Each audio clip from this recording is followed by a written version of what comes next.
So let's go back to our code. Here we are. So now what we need to do, as we said, split the string on that ampersand, because we're going to have first name equals something, ampersand, last name equals something. So I use a C function built into the library called strtok, and that's string token or string token. And string token, we hand it the buffer, which is right here. This has our query string in it, or a copy of it. Buffer will be modified as string token works its way through, so we don't want to give it the original buffer. It can mess it up.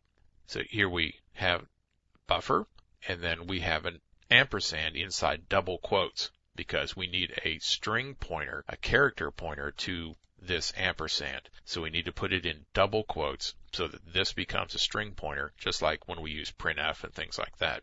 If you put this in single quotes, you will pass an individual character and it will fail. String token wants a pointer to our delimiter. This is the delimiter that string token will split the buffer on, the ampersand. So token will come back to us pointing to the first character of buffer, pointing to a string that starts there, and then it will stop at the ampersand, because it knows that the first token is all the text from the question mark up to the ampersand. Then, once we have that token pointing to that F in first name, it points to what that will look like right there. We use an scanf. And what I'm going to tell scanf is start looking in this buffer at token. So I give it token. Look for this sequence of characters, first name equals. When you find first name equals, right after the equal sign, there will be a string. So I tell it to grab the string, %s. And then it will put that data that it finds after the equals into first name. This has to be the address of the location that this string is to be stored. And we know that first name, since it's the name of an array without the array subscript, means the address of the 0th byte of the array, the address of the first element of the array. So that's why first name is used without the brackets. So scanf will get this first value, and in this case it's going to be Tim. And then we will print to the browser, paragraph, first name entered was, %s, and then first name. So we'll print was, in our case, Tim, or whatever you enter in there. Then we'd make a new call to string token. Now string token understands that it's working its way through this buffer looking for ampersands and assigning information that's in that buffer to token. So this time we don't need to tell it where buffer is, or it will start over again and it will clear what it already knows. So we send it null, the special form for total 0, a null pointer, and it realizes that it should continue on in the buffer that it was already working in and look for the next ampersand or the end of the string. In our case, it's going to find last name, because we only give two variable sets, first name equals and last name equals in our form. If our form had more items in it, more inputs, there would be more values here as those were filled in on the form. So you can see a very large form like a loan application or something like that sends a lot of data back and forth when you click on that submit button.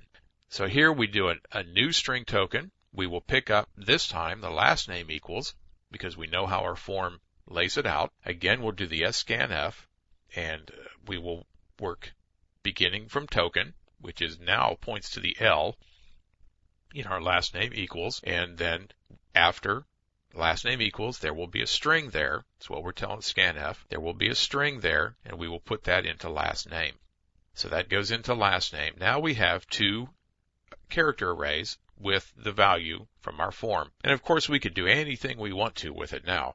We can write it to a file. We can make decisions. We can open a database and look up based on first name, last name, and all kinds of other information. But this is basically what we have to do to get the information from the form. So we've printed the first name entered was, the last name entered was. That's the end of our successful part of our if. We do the end page, and we're out of the program. All right, pretty straightforward. Let's watch it work. So here's our form. So there I will type the first name and last name that I want to use, and click me. So here's up here in the line, there's our query string right after the question mark. first name equals Tim, ampersand, last name equals Hegarty. And our program is going to parse that out with types. And you'll see them show up on your browser and say they clicked on our form. It's our first printf, and then the first name entered was Tim, and the last name entered was Hegarty. So it found it in here and printed it out.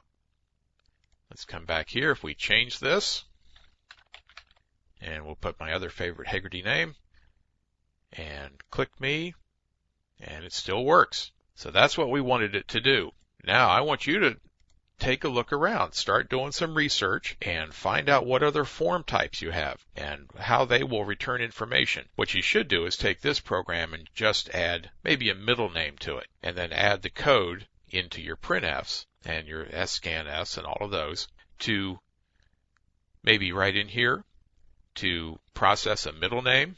Maybe you can try a phone number and work that out and duplicate these lines of code to be able to parse the phone number or another piece of information. All right, that's your assignment, to revise and extend HW2 and add some other form fields. Because remember, you'll have to change your form too to have a new input type in here. And to keep it simple, you can make some more text input and then run to your new program name after you compile it.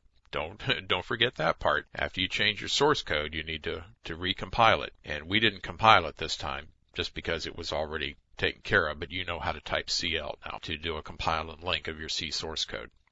All right, so that's how to process the beginnings of a form using the C language. When we come back, we will take a look at how to look at all of the environment variables in that the form returns to us, and that the CGI, the Common Gateway Interface, returns to us. There's a lot of information there, so I'll show you the program of how to get all that information out of there so that you can use it in your debugging and use it on your own server to learn more about how the CGI works.